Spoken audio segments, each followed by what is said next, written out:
achi si ana yeroon ulfina kee galchu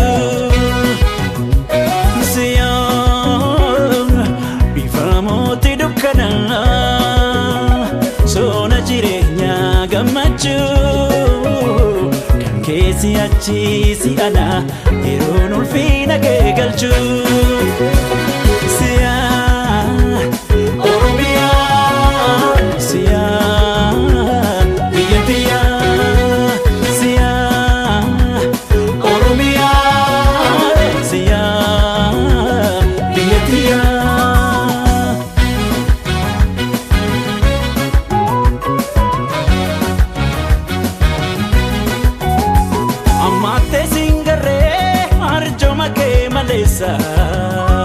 Iddoo keerraa si dhabe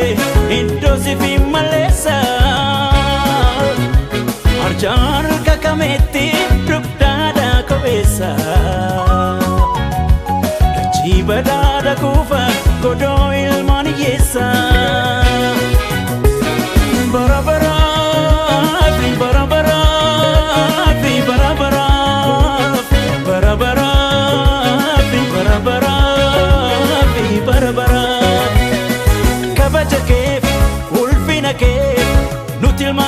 jiraan inni raartu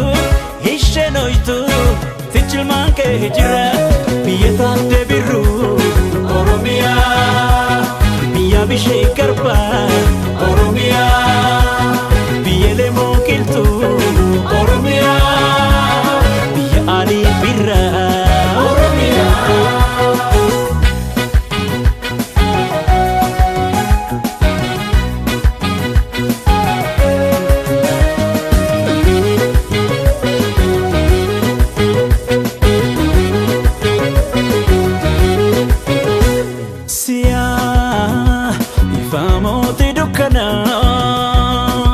Soona jireenyaa gammachuu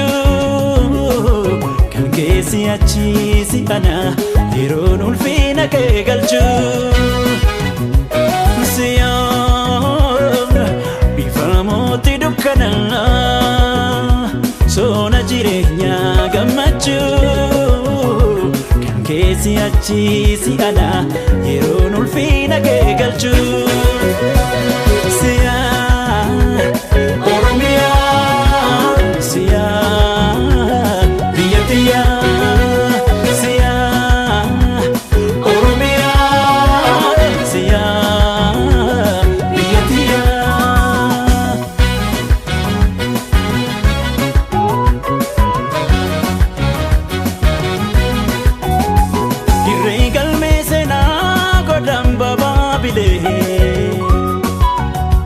abdii afrikaanota wirtuu malkaa gurraalee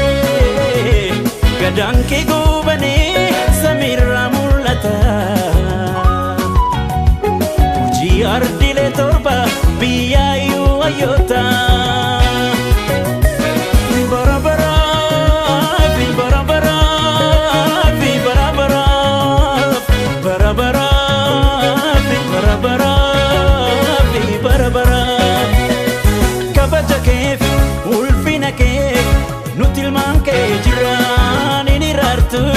ishee nooytu fichilmaan kee jira biyya jaallenadii Oromiyaa biyya ilee fidaa Oromiyaa biyya bakka